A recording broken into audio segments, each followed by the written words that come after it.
So with that being said, I'd like to talk about the science behind Sensoril and the substantiation for the product in terms of the health benefits. Sensoril is supported by a randomized, double-blind, placebo-controlled human clinical trial, which is the gold standard in product efficacy validation. Now, for those of you that don't know or may not be familiar with those terms, what double-blind means is that neither the subjects in the study nor the researchers that are conducting the study and that are dispensing the test agent, in this case Sensoril, neither the subjects nor the researchers know who is getting active material and who is getting placebo. The second part of that is placebo control, which means that we do have a group within the study that is taking placebo, and we will measure the active group versus placebo, because without that placebo, you can't really be sure is there a placebo effect going on. So double-blind, placebo-controlled is very, very strong in terms of the research validation behind the product. The Sensoril study was published in the peer-reviewed Journal of the American Nutraceutical Association, also known as JANA. The Sensoril clinical trial had 98 subjects. We had 4 treatment groups. The first group took 250 milligrams of Sensoril twice a day. The second group took 125 milligrams of Sensoril twice a day. The third group had 125 milligrams once a day of Sensoril, and the fourth group was our placebo group. Now, we looked at 2 different areas of criteria in the clinical study, the first being the objective. So we looked at cortisol, which is a stress hormone, as well as DHEA. We looked at cortisol and DHEA levels in the blood. We did a complete routine blood examination, which included things like hemoglobin. We did a complete lipid profile, which included total cholesterol, HDL, which is high-density lipoprotein, or the good cholesterol. We also looked at LDL, which is low-density lipoprotein, which is the bad cholesterol, as well as VLDL, which is also a bad cholesterol, known as very low-density lipoprotein, as well as we looked at fasting blood sugar and C-reactive protein, which is a systemic marker of inflammation in the body. And inflammation also is one of the areas where researchers are really discovering that is a foundational point for illness in the body. So being able to reduce inflammation in the body is very important, not only for health, but also for anti-aging. The second component that we looked at is the subjective assessment criteria, where we took a modified Hamilton Anxiety Scale. The Hamilton Anxiety Scale is used by medical professionals to measure a subject's level of stress. So they're asked several questions.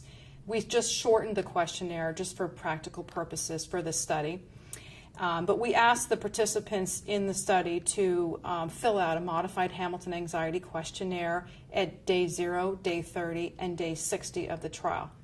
We asked the participants to rank on a scale of 0 to 4 things that affect them in their daily life. 0, they had no problem, no symptoms with this particular issue, all the way up to 4, yes, this is very severe for me. And a lot of the things that we looked at were an overall measure of stress and anxiety, so we add up all of the points on the questionnaire.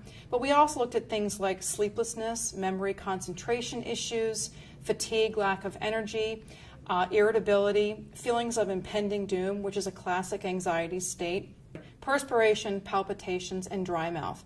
Those are not things that we make claims for, but they all kind of account into the overall stress component. What I'd like to do is talk with you about the objective features report first, and I'm just going to share the data on 125 milligrams twice a day and 125 milligrams once a day.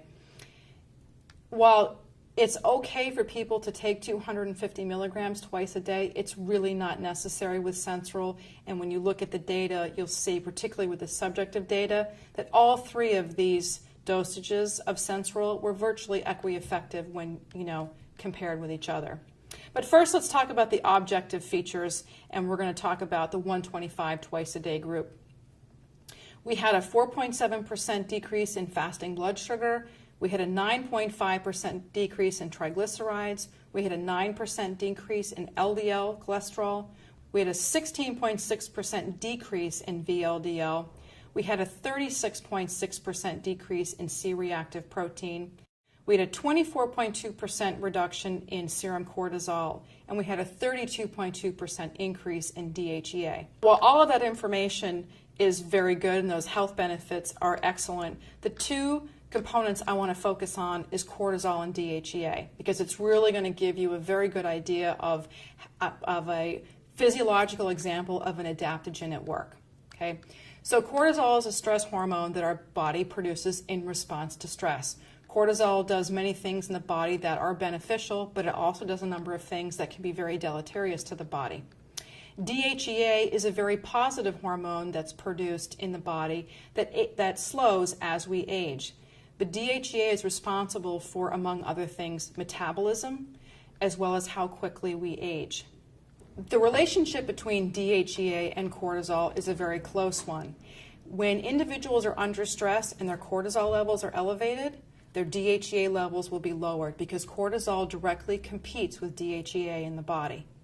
So a good example I can give you is if you look at a president in year 1, year 2, year 3, year 4, and you look at if they're lucky enough to be in office for 8 years, if you look at them at year 1 and then look at them at year 8, you see how rapidly they age. That has everything to do with the amount of stress that they're under on a constant basis and the relationship between cortisol and DHEA.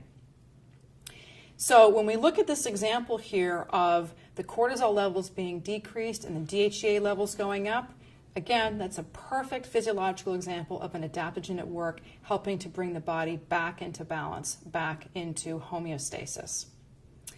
Now, the objective features report for Sensoril at 125 milligrams once a day, we had a 6.3% increase in hemoglobin.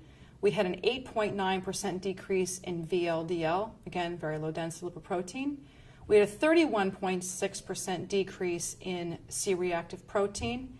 We had a 14.5% decrease in serum cortisol and a 13.2% increase in serum DHEA. So even at that lower dosage, again, we have a nice balance going on there of reduction in cortisol and increase in DHEA.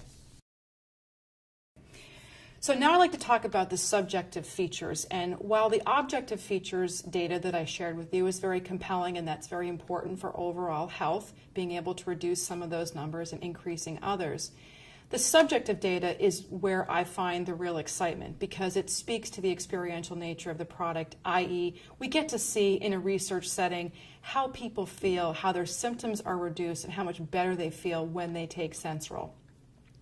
So this particular slide I'm going to share with you is based on the 125 milligram twice a day group. So from baseline to day 30, i.e. the beginning of the study to the midpoint of the study, we had a 39.5% reduction in overall stress and anxiety. From baseline to day 60, we had a 69.9% reduction in overall stress and anxiety. So again, we added up all those points on the questionnaire, and they had very, very significant reductions in their overall stress components and anxiety. Now, all the data that I'm sharing with you, whether it's objective or the subjective data, is statistically significant when compared with placebo.